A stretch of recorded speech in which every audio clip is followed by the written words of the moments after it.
श्रावण का तीसरा सोमवार व्रत 5 अगस्त 2024 को रखा जा रहा है। इस दिन भगवान शिव की पूजा करने का विधान है।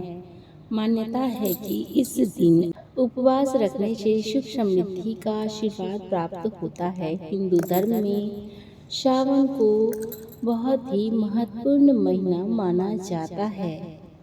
इसे बहुत ही अधिक शुभ माना जाता है। इस दौरान चतुर्मास होने के कारण पूरी सृष्टि का संचालन भगवान शिव के हाथों में होता है।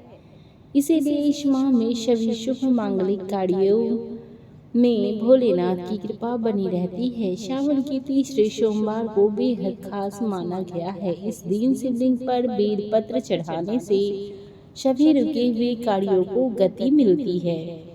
वहीं वैवाहिक जीवन खुशहाली से भर जाता है। सुहागन इस दिन व्रत रखती हैं और भोलेनाथ को प्रसन्न करती हैं।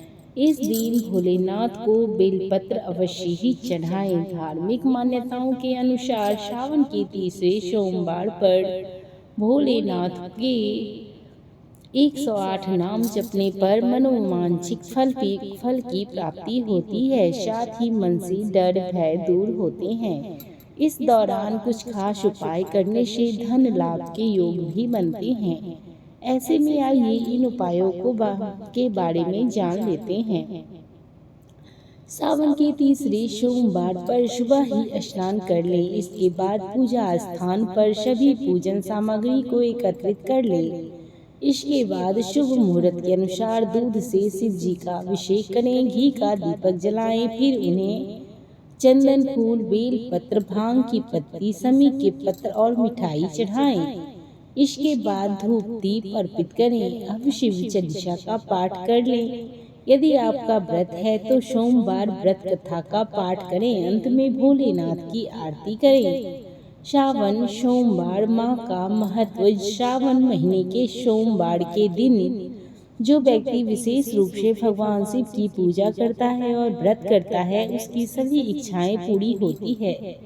श्रावण में शिव गौरी की पूजा करने से घर में सुख समृद्धि बनी रहती है। साथ ही दाम्पत्य जीवन में सुखमय और खुशहाल रहता है। श्रावण मास में भगवान शिव की पूजा करने से मनचाही इच्छा जल्द ही पूरी होती है। साथ ही श्रावण माह में नित्य रूप से शिवलिंग पर जल अर्पित करना चाहिए। शिवलिंग पर जल चढ़ाने से विशेष फलों की प्राप्ति होती है। धार्मिक मान्यताओं के अनुसार माता पार्वती ने भी शिव जी को पति के रूप में पाने के लिए श्रावण महीने में ही कठोर तप किया था। उनकी तपस्या से प्रसन्न होकर भगवान शिव ने माता पार्वती को पत्नी के रूप में स्वीकार किया था। श्रावण सोमवार पर करें ये 3 उपाय, जिससे कि भोलेनाथ होंगे प्रसन्न। श्रावण के तीसरे माह में सबसे पहला उपाय जो आपको करना है वह यह है। श्रावण सोमवार के दिन सुबह जल्दी उठकर भगवान शिव का ध्यान करते हुए व्रत का संकल्प लें। इसके बाद मंदिर में जाकर घर पर ही आप पूजा कर सकते हैं। इसके लिए हाथ में अक्षत तथा फूल लेकर दोनों हाथ जोड़कर भगवान शिव का आवाहन करें। इसके बाद इन फूलों को शिव जी को समर्पित कर दें। सबसे पहले शिवलिंग पर जल चढ़ाएं। इसके बाद सफेद चंदन से भगवान को तिलक लगाएं। अब शिवलिंग पर सफेद पुष्प, धतूरा, बेल पत्र, भांग आदि अर्पित करें और दीपक जलाकर भगवान शिव की आरती गाएं। धार्मिक मान्यताओं के अनुसार अगर आप पैसों की तंगी का सामना कर रहे हैं तो श्रावण के तीसरे सोमवार पर शिवलिंग पर दूध चढ़ाएं। माना जाता है कि इससे धन आगमन के स्रोत बनते हैं। श्रावण सोमवार पर गन्ने के रस से भगवान शिव का अभिषेक करें। माना जाता है कि इससे कार्यों में सफलता के योग बनते हैं। इस दौरान बेल पत्र को शिवलिंग पर चढ़ाने से जीवन में सुख समृद्धि बनी रहती है। श्रावण के तीसरे सोमवार पर शुभ योग में रुद्राष्टक का पाठ करना भी बेहद फलदायी होगा। तो आज के दिन शिवलिंग की पूजा के अलावा रुद्राष्टक का पाठ भी जरूर करें। श्रावण सोमवार के दिन कच्चा दूध में गंगा जल मिलाकर शिवलिंग का अभिषेक करें। इस उपाय को करने से आपके घर में बरकत होगी और आर्थिक स्थिति हमेशा मजबूत बनी रहेगी।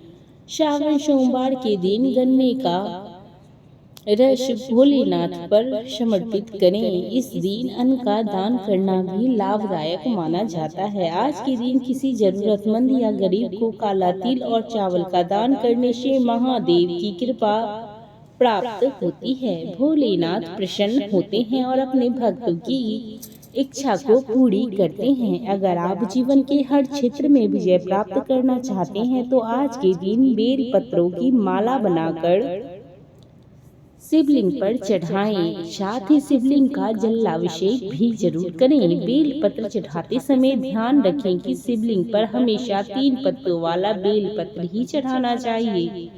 साथ ही इस बात का ध्यान रखें कि बेल पत्र साबुत होना चाहिए। बेल पत्र को हमेशा चिकने सतह की ओर से शिवलिंग पर चढ़ाना चाहिए। पूजा के बाद पूरे दिन का उपवास रखें। इसके बाद शाम के समय शिवलिंग के समक्ष दीपक जलाएं और भगवान शिव को प्रसाद अर्पित करें। पूजा के बाद आप प्रसाद और कुछ फल ग्रहण कर अपना व्रत खोल सकती हैं। श्रावण सोमवार की पूजा करने के बाद आप मंदिर में बैठकर या फिर घर पर ही शिव जी के इन मंत्रों का जाप कर सकते हैं, जैसे कि ओम नमः शिवाय, हर हर महादेव।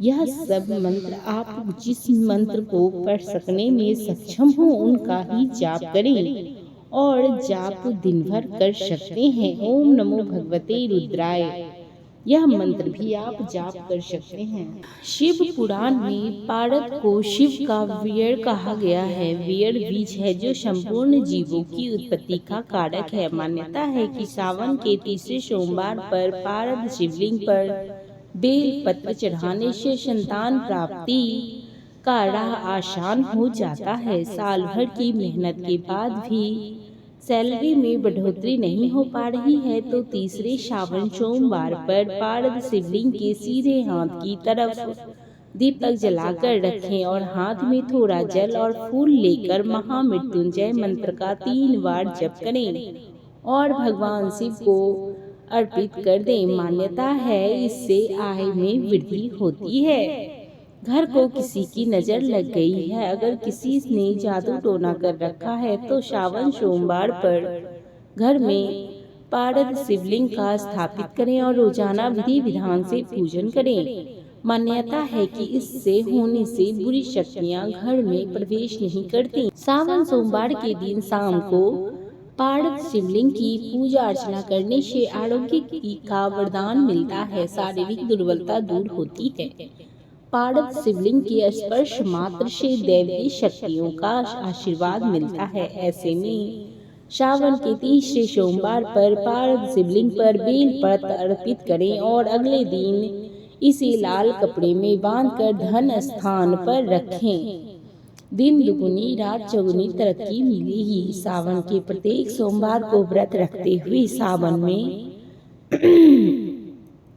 शिवलिंग का जल अभिषेक और बेलपत्र का अर्पण किया जाता है। अभी भी सावन के 3 सोमवार बचे हैं। सावन के महीने में दूध का प्रयोग करना या दूध अर्पित करना उचित नहीं माना जाता। तांबे के बर्तन से भूलकर भी दूध अर्पित न करें। जल अभिषेक के बाद शिव पंचाक्षर स्तोत्र का पाठ प्रत्येक दिन करें। प्रातः भोलेनाथ का पूजन करने के बाद ही जलपान या अन्न कार्य करने चाहिए। वहीं यदि आप रुद्राक्ष की माला धारण करना चाहते हैं तो यह महीना उत्तम है। रुद्राक्ष धारण करने से पहले शिवलिंग के स्पर्श कराने के बाद गले में धारण कर सकते हैं। जाप करने से पहले माला गंगा जल से धोकर पवित्र कर लेना चाहिए। जिन लोगों के विवाह में बाधा आ रही है या विवाह नहीं हो पा रहा है तो ओम नमो उमा महेश्वराय नमः मंत्र का नियत जाप करें। भगवान शिव और माता पार्वती की पूजा करें। इससे विवाह से जुड़ी बाधाएं दूर होती है और जल्द ही विवाह के योग बनते हैं। उम्मीद है आप सभी को यह वीडियो पसंद आई होगी। अपना जो भी सुझाव हो वह हमें कमेंट बॉक्स में जरूर बताइएगा और हर हर महादेव भी लिख दीजिएगा। अभी तक हमारे वीडियो पर बने रहने के लिए आपका धन्यवाद।